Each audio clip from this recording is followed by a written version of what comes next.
In the midnight hours in July of 1918, Elizabeth Feodorovna and a group of Russian nobles were forced to stand at the entrance to an abandoned mine and stare down into its impenetrable depths.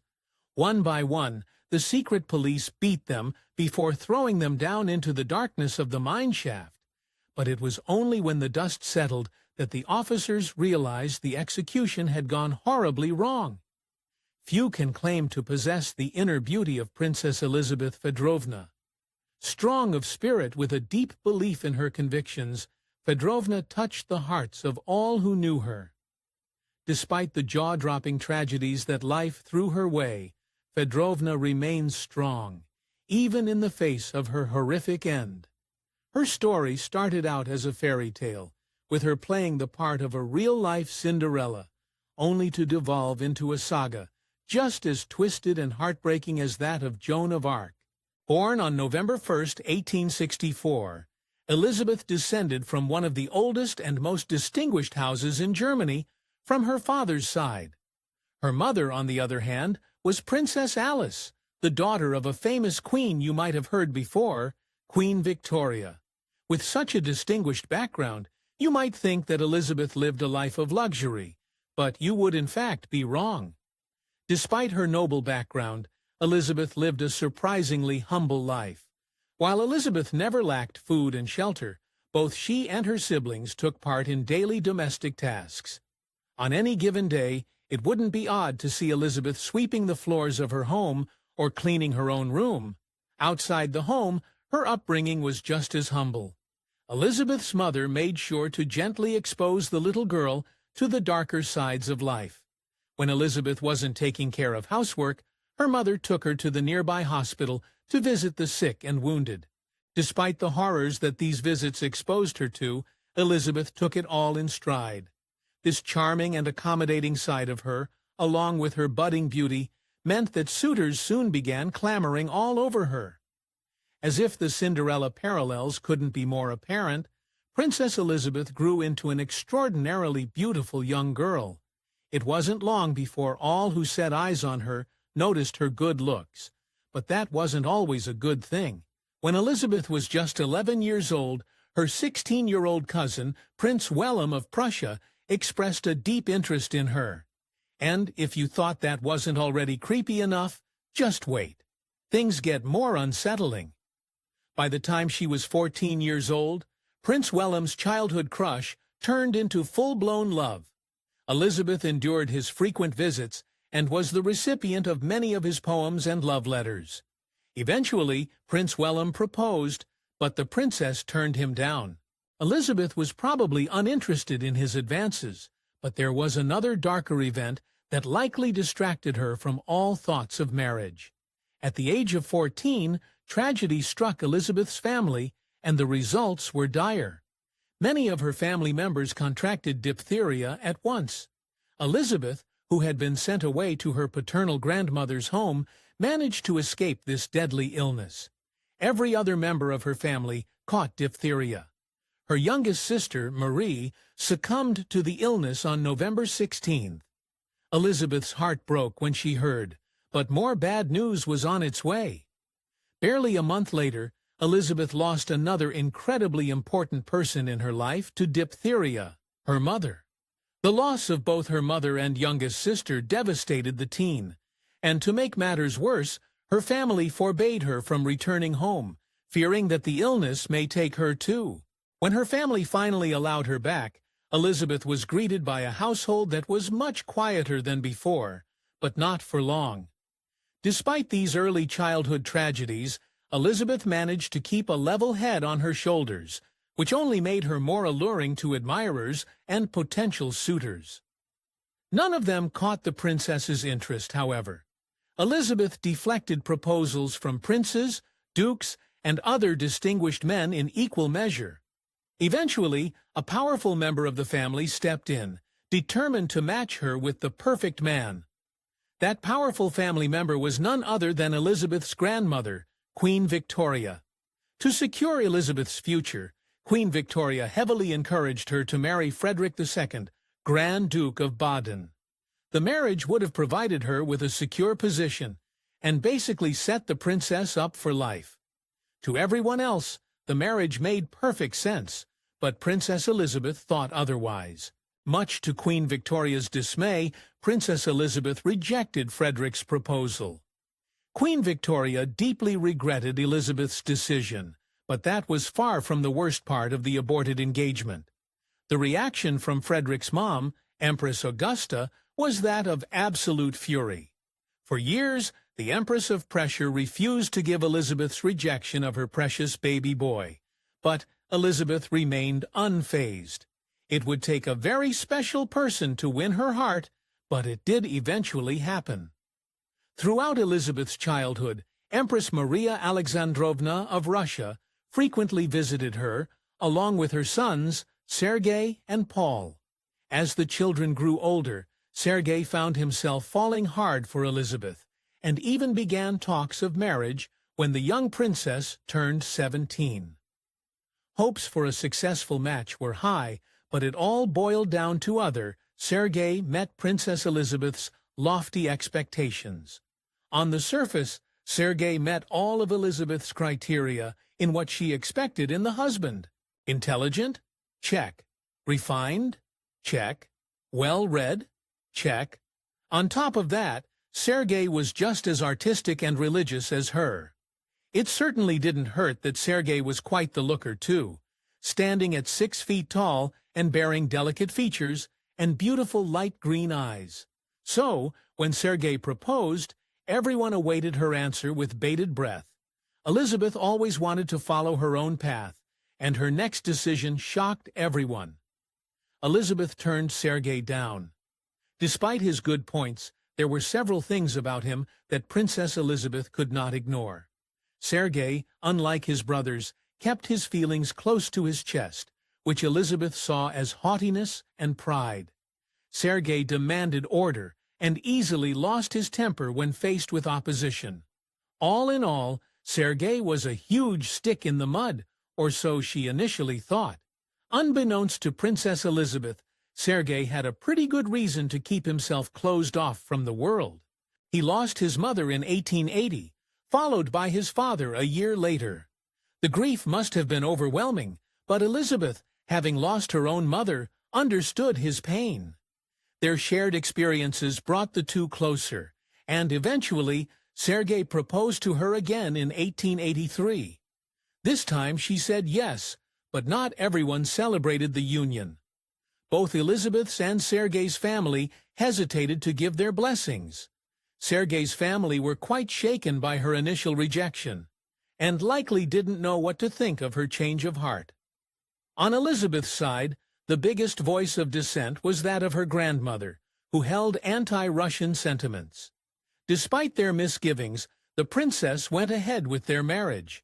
This is where her life took a drastic turn. On June 18th of 1884, the 20-year-old princess married Sergei at the Winter Palace in St. Petersburg. Upon her marriage, Princess Elizabeth took on the grandiose title of Grand Duchess Elizabeth Feodorovna of Russia.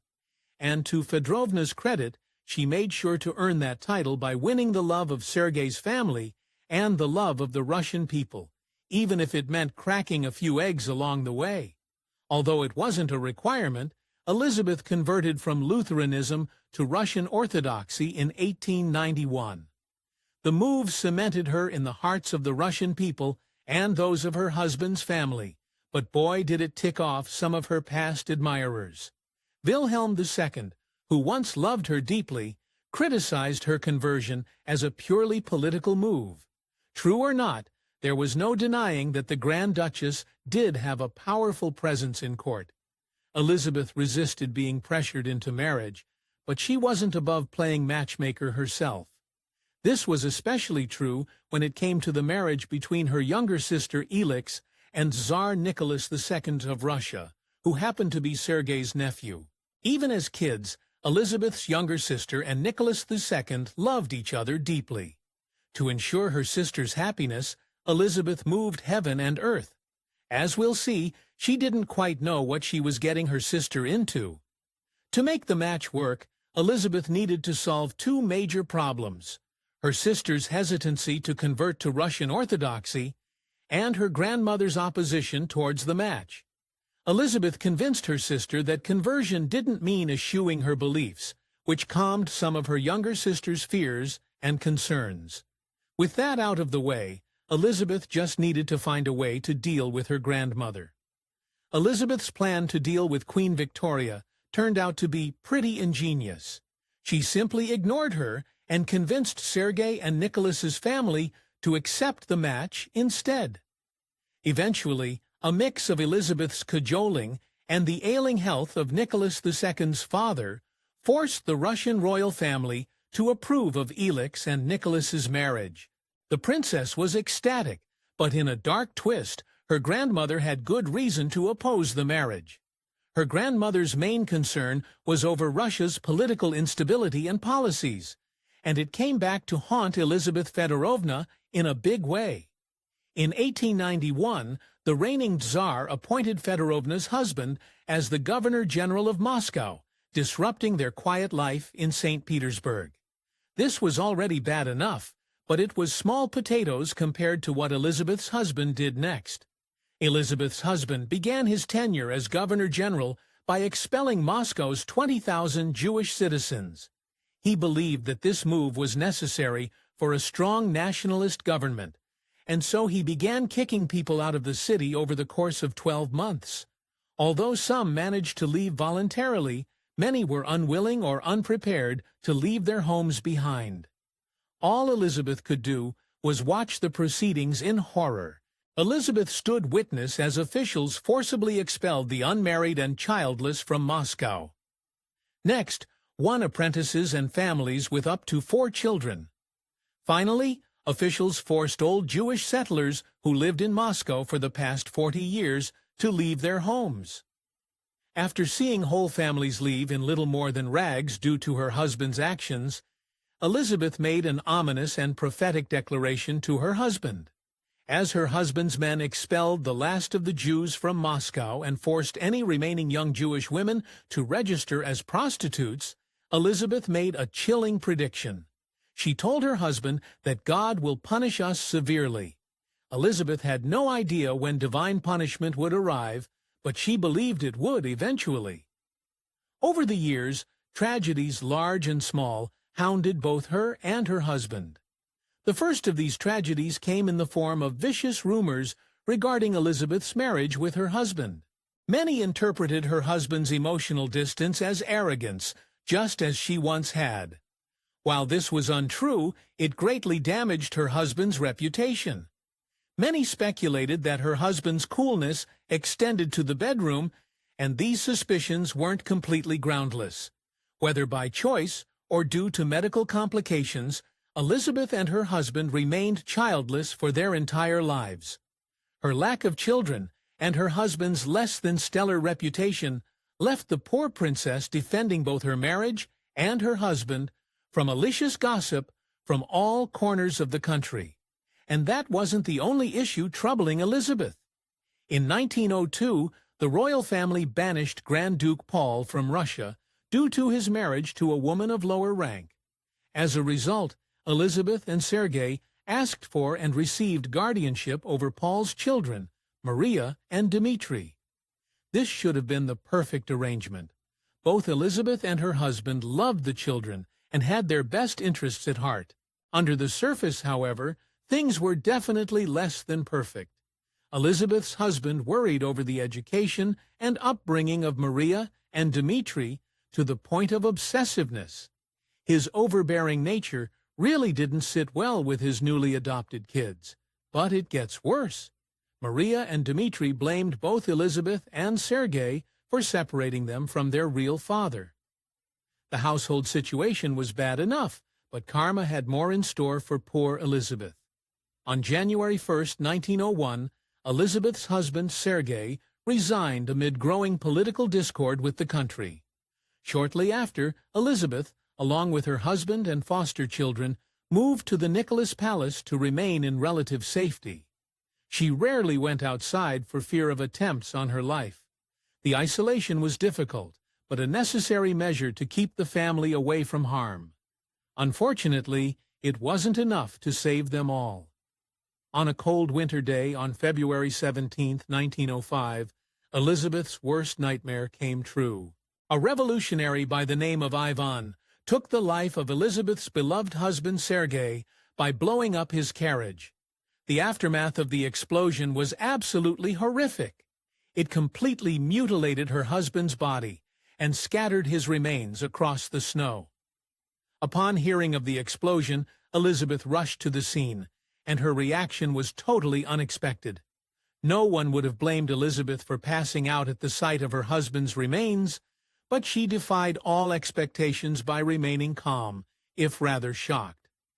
After authorities captured Ivan, Elizabeth helped gather up her husband's remains, which included gathering his fingers, still adorned with rings, off the roof of a building. With that stomach-turning act completed, she returned home, and her calm facade crumbled. Upon returning home, Elizabeth's reaction was chilling. She went into her room with no one but her foster daughter Maria at her side. For a long time, Elizabeth refused to cry, only staring vacantly out into space as visitors came and went.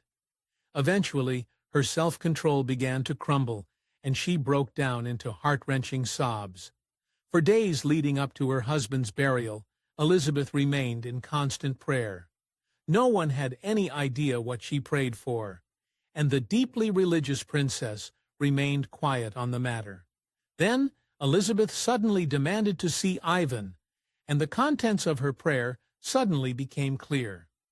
When the authorities brought Elizabeth before her husband's assassin, she asked only one question. She demanded to know why he took her husband's life. In response, Ivan told her that he was taking revenge for the people, and instead of getting angry, Elizabeth did the one thing no one could have anticipated.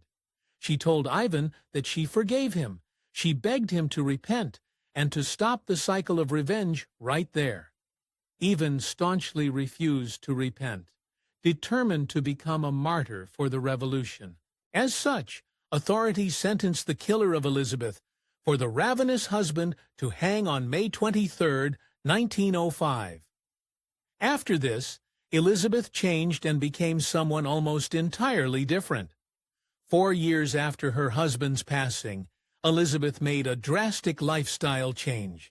She sold off her entire collection of jewels, which included her wedding ring and other luxuries in her possession. With the money from the sale, Elizabeth opened the convent of Saints Martha and Mary and became the convent's abbess. If she couldn't make her people's lives better as a princess, she was going to do it as a nun. She opened a hospital, chapel, pharmacy, and orphanage on the grounds, and at its peak, fed 300 meals per day to the poor. Unfortunately, being a nun didn't let her escape the drama of the royal family. Elizabeth may not officially be part of the royal family anymore, but she didn't worry about them any less. In particular, she worried over the brewing anger directed at the Russian imperial family and her younger sister, Alex, now the empress consort. The people were not happy with her sister's sporadic behavior at court, and only grew angrier by the day. Fearing her sister's downfall, Elizabeth inserted herself into royal life one more time. In 1916, Elizabeth Feodorovna met with her sister, determined to set her straight. The former princess pointed out that Alex now made all her political decisions based on the advice of a mystic and self-serving quack doctor.